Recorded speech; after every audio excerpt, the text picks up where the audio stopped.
Hi, this is Dr. Shonali Chandra and I welcome you all to our YouTube channel Medicine Decoded. Now, maternal and newborn infections in and around delivery are most often occurring because of commensal bacteria which are already present in the genitourinary tract of the pregnant woman. During the course of a normal vaginal delivery, however, when the amniotic fluid flushes out, the fetus, the membranes and the placenta are delivered, routinely there is no need for any intrapartum antibiotic prophylaxis. However, there are certain at-risk situations, among which particularly of interest is group B streptococci colonization of the genitourinary tract, and it is in this context that we are going to talk about intrapartum antibiotic prophylaxis. So let's begin, and a few words about this group B streptococci, which is called as GBS. It's Streptococcus agalactiae. It's a gram-positive beta hemolytic streptococci, and it colonizes the genitourinary tract and the gut. And the incidence of this colonization is roughly about 10 to 25%. However, this incidence of colonization can vary among different populations. In India, it has been suggested that the risk of colonization is lesser than this. And also please note that majority of these women who are carrying these bacteria in their genitourinary tract and gut are often asymptomatic. Having said that, group B streptococci is also capable of causing serious maternal and perinatal infections. So as far as maternal infection is concerned, there can be bacteriuria. Now this may be asymptomatic bacteriuria or symptomatic urinary tract infection. Ascending infection to the kidneys can cause pyelonephritis. Ascending infection from the lower genital tract upwards can cause chorioamnionitis. It can also lead to postpartum endometritis and puerperal sepsis. It can lead to wound infections. It can lead to a postpartum mastitis, and in very severe cases, it can also cause septicemia. Now, as far as the fetal and perinatal infections are concerned, group B streptococci is implicated in early onset neonatal sepsis that occurs within 7 days of delivery and usually within 12 hours. Now, this is a very serious condition, right? The newborn will have respiratory distress, the newborn can have hypotension. The newborn can also have septic arthritis, but this is rare, and less often, yes, group B streptococci is implicated in meningitis. Now, this will cause late onset sepsis. So, our main concern is early onset neonatal sepsis with group B streptococci, what we call as GBS disease, early onset GBS disease. Now, moving on, what are the risk factors for neonatal early onset GBS disease? Now, first and foremost, there should be colonization of the genitourinary tract and the rectum with GBS, group B streptococci, right? So, group B streptococci colonization in pregnant women is a very important risk factor. If there is a previous infant with GBS disease, that also very much likely raises the possibility, of course, that the woman is in fact a GBS carrier. And other than that, if there is history of GBS bacteriuria in current pregnancy, then of course that means that she is having that commensal bacteria, she is carrying that bacteria in her genitourinary tract. Now, other than that, it has been seen that preterm delivery is also a risk factor for early onset GBS disease, because preterm newborns are more at risk as compared to term newborns as far as GBS disease is concerned, right?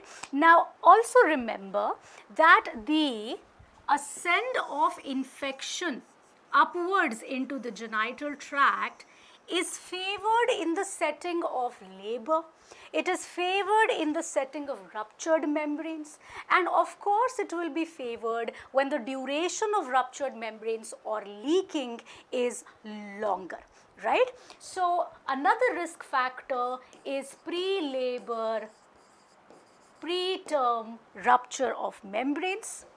When that happens at term, rupture of membranes, when it happens at term, if it's prolonged, right, more than or equal to 18 hours duration, it's a significant risk factor for early onset GBS disease. And intrapartum fever, which is defined as a temperature of more than or equal to 100.4 degree Fahrenheit, that's 38 degrees Celsius, is a significant risk factor.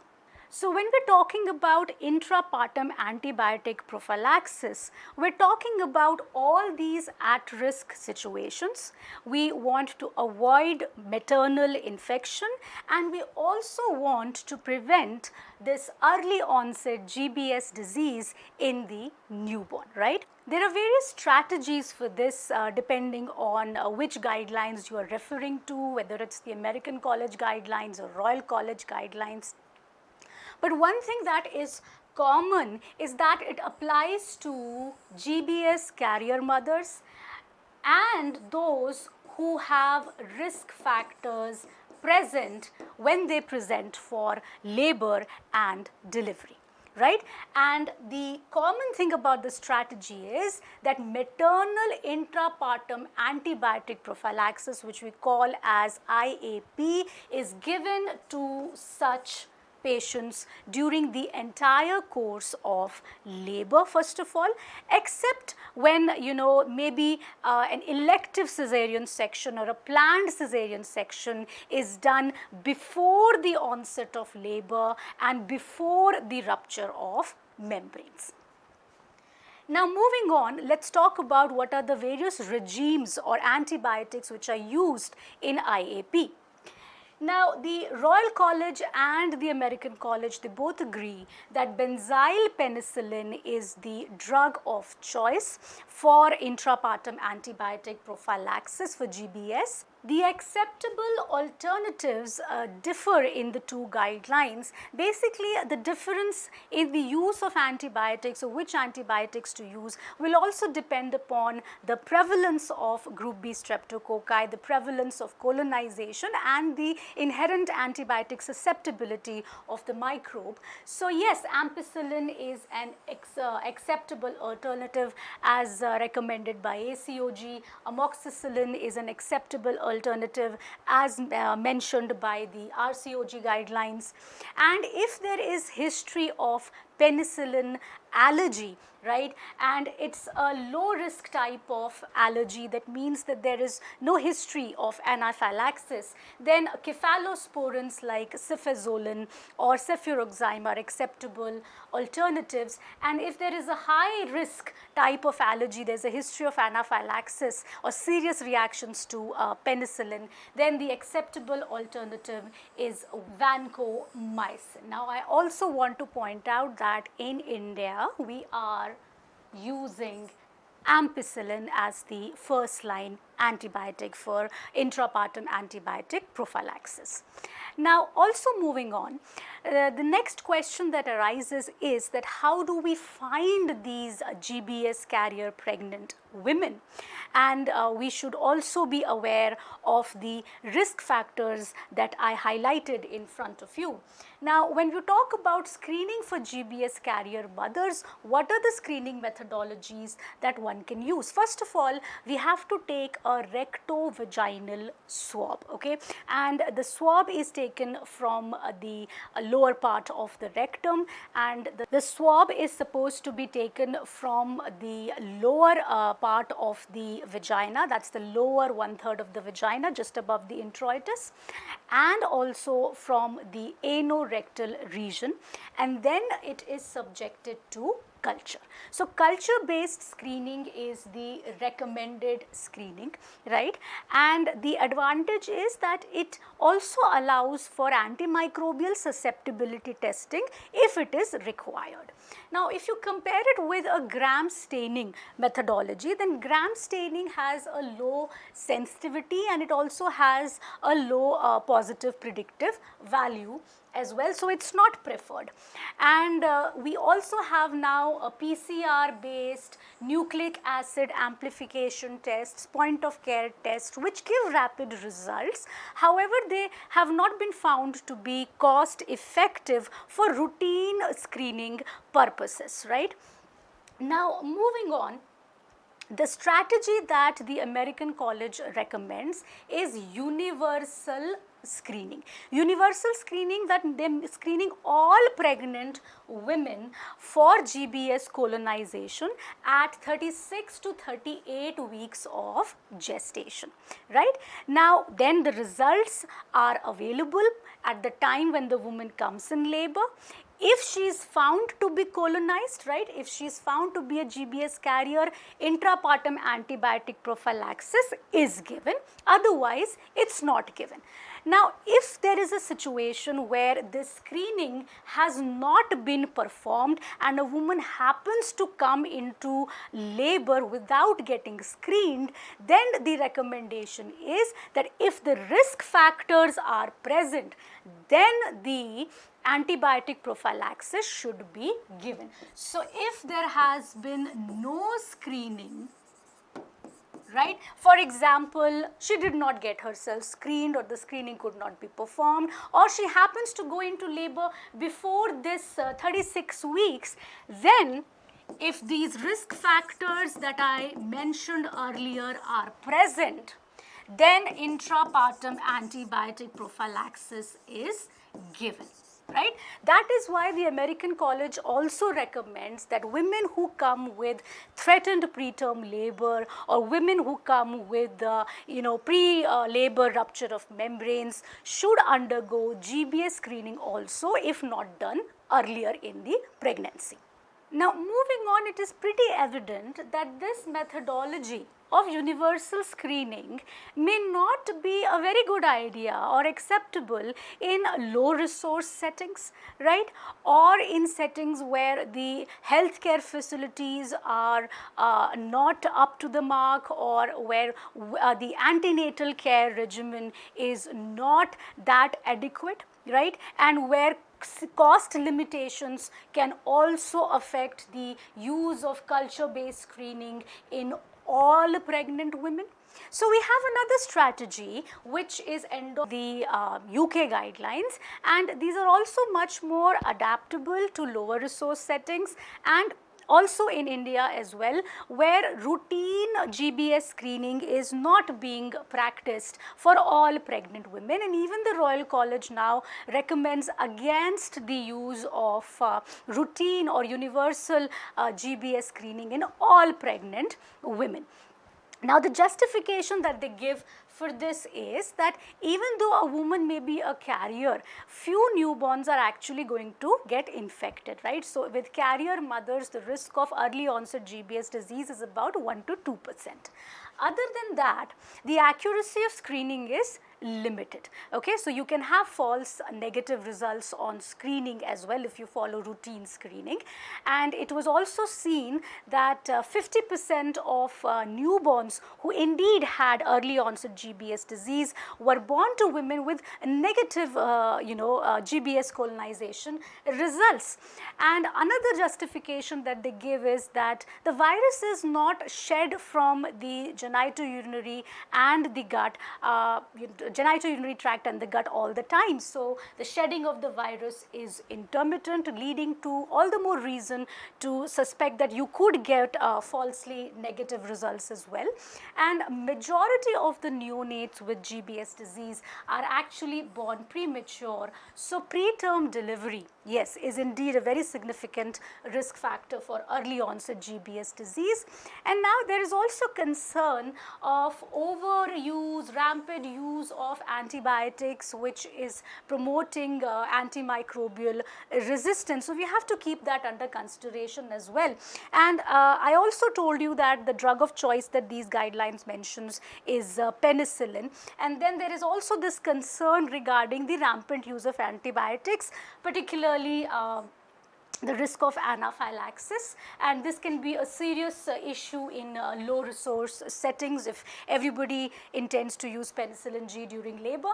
And altered neonatal bowel flora has also been a concern. So there are concerns that antibiotic use during labor, because these antibiotics are actually going to cross the placenta and reach the fetus, and that is the exact reason why intrapartum antibiotic prophylaxis is being offered in the first place, to prevent early onset GBS disease. But if it is going to be used rampantly in all the cases, then there is concern that these antibiotics can alter the neonatal bowel flora, leading to decreased growth of the good bacteria, that's like the lactobacillus and bifidobacterium. So yes, keeping all these concerns in mind, the UK guidelines, and like I told you, these are much more adaptable to low resource settings. And in India also we are following the risk based prevention approach. That's the second strategy, where we are not going for routine screening in all pregnant women. However, intrapartum antibiotic prophylaxis is being given to laboring women in at-risk situations. And what are these at-risk situations? These are GBS colonization in pregnant women. So if a pregnant woman is known to have a GBS colonization in the lower genital and the rectal tract, if there is a history of previous infant with GBS disease, if there is history of GBS bacteriuria in current pregnancy, if there is a preterm delivery. Now please remember that women who present with threatened preterm labor, right, not all those women are actually going to end up delivering a preterm fetus, sometimes it just gets halted, right. So yes, if the preterm delivery is imminent, right, or there is pre-labor preterm rupture of membranes or prolonged rupture of membranes at term, which is again defined as more than 18 hours, or there is intrapartum fever. These are the at-risk situations where intrapartum antibiotic prophylaxis is given and used. Now this applies to women who are in labor, who are going to deliver vaginally, are expected to deliver vaginally, and even if during the course of labor conditions arise where cesarean section has to be performed, then also it is applicable.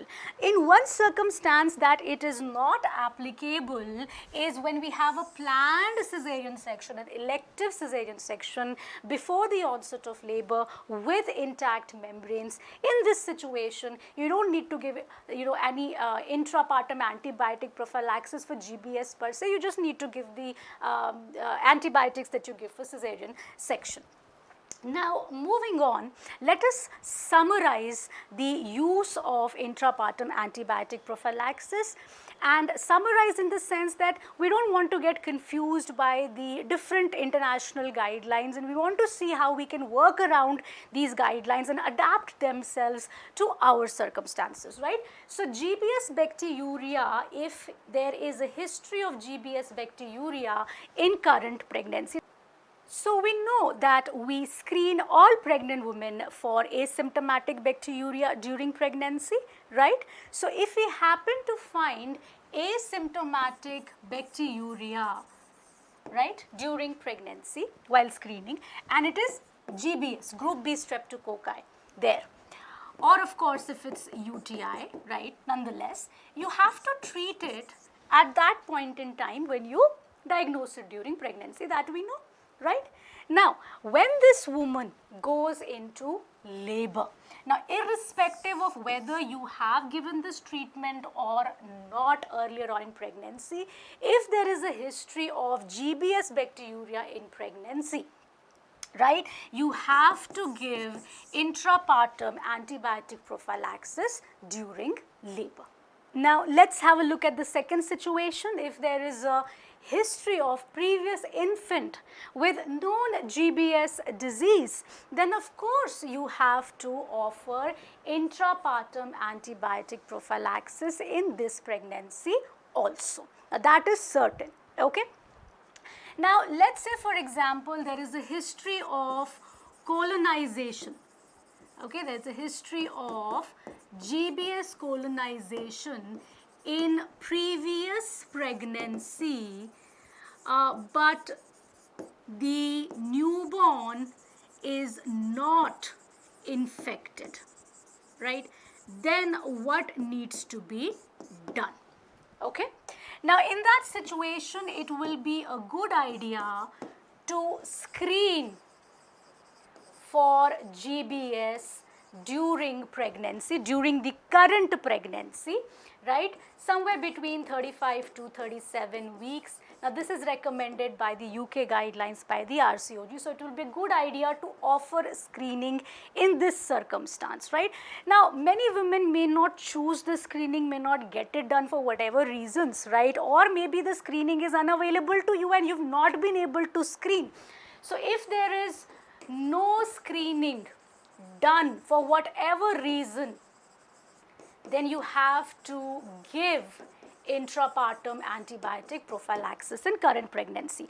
What I'm trying to say here is, if there is a history of GBS colonization in previous pregnancy, but the newborn was not infected, and you find yourself in a situation where you've not been able to do a screening, so you don't know, unknown screening results, let's put it at that way, you should give intrapartum antibiotic prophylaxis for GBS, okay. Now what about the situation when a woman comes to you directly in labor, right? Now if you're following the universal screening approach, you will have the screening results with you, you will know. But most of the times you will find yourself in situations where you don't have the screening results with you and you're not following the universal screening, then what to do? So yes, if she is in established preterm labor and imminent delivery, right? So her clinical findings are such that you know that she will indeed deliver, because you don't want to overuse antibiotics for all cases of preterm labor, okay? So imminent delivery, preterm labor established, recommend intrapartum antibiotic prophylaxis, and by preterm labor is, what I mean is less than 37 weeks, okay? Now what about when she comes in term labor? Okay. Now in term labor, if she happens to have a GBS positive carrier, okay, now you would have these results with you if you're following universal screening, otherwise you won't have these results with you. So nonetheless, of course, intrapartum antibiotic prophylaxis is recommended. Now most of the times you will find yourself in situations where you don't have these results, then you will have to see the risk factors, right? So if your risk factors are present, for example prolonged leaking, right, for more than 18 hours, then you have to give intrapartum antibiotic prophylaxis, and if there are no risk factors at all, then no intrapartum antibiotic prophylaxis given routinely, okay.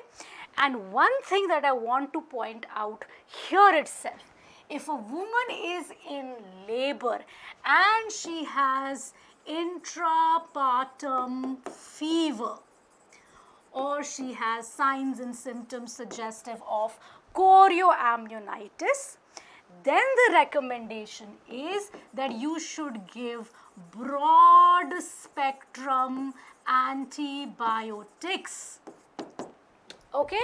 Fine, not just penicillin or ampicillin alone, you should be giving broad spectrum antibiotics, which including those antibiotics in your broad spectrum regime that will cover group B streptococci as well, right. Now moving on, let's talk about the other situation, which is pre-labor rupture of membranes, right? Now this is distinct from rupture of membranes or leaking that happens during the course of labor. What I'm talking about here is labor has not yet begun, but leaking or rupture of membranes has taken place. Now if this happens at term, right, let's call it as term prom, then if you're following the universal screening approach, then you will have these results with you, GBS carrier results with you. Okay, so if she is a known GBS carrier, then of course you will go for immediate induction of labor and intrapartum antibiotic prophylaxis needs to be given. But in most of the situations, of course, you will find yourself in situations where you will not have these results with you. Okay, so you may find yourself in the situations where, let's say, GBS status unknown.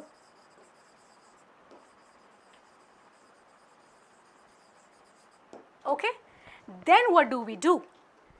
Then you can go for immediate induction of labor or even expectant management for about 12 to 24 hours is an option. Okay, and you give intrapartum antibiotic prophylaxis if risk factors are present. Otherwise, no routine intrapartum antibiotic prophylaxis, right? So if you happen to have a woman with term prom and she has come immediately, her GBS status is unknown, there is no history of prolonged leaking, there are no other risk factors in history, then no routine intrapartum antibiotic prophylaxis. But if risk factors are present, like I mentioned, then it needs to be given, right? Now, what if there is PPROM, okay, preterm, pre-labor rupture of membranes, right? Now, the guidelines of UK and US slightly differ in this regard, okay. I mean, the US guidelines are saying that when a woman presents with pre-labor, preterm rupture of membranes, she should be screened for GBS, whereas the UK guidelines say that there is no need to screen, particularly because anyways they are saying that this is high risk and you should give intrapartum antibiotic prophylaxis, right? So let me summarize it in this way for you. So if there is a pre-labor, preterm rupture of membranes, okay, most of us are doing conservative management in this situation. We are going to discuss that later. But as and when this woman goes into labor, or you plan a delivery and you induce her, or you plan a delivery and you induce her, you should be giving intrapartum antibiotic prophylaxis. If you have happened to screen, if you are following routine screening, then you will have this result. In case you find yourself in a situation where you have not screened, you don't know the GBS status, and as the Royal College says that it's unnecessary to screen, you have to give intrapartum antibiotic prophylaxis for preterm premature rupture of membranes. You should be giving intrapartum antibiotic prophylaxis, right? If you're following the American guidelines and you are screening, you'll have this result, then you give. And let's say you find yourself in a situation where the GBS status is unknown, and most of the times you find yourself in this situation, then it is recommended that you give intrapartum antibiotic prophylaxis to those women who have presented with pre-labor preterm rupture of membranes as and when they go into labor, or when you yourself induce or plan a delivery for them. Now, the preterm rupture of membranes is a huge topic in itself, and it is going to be a topic for another discussion where we can discuss in detail regarding a pre-labor rupture of membranes.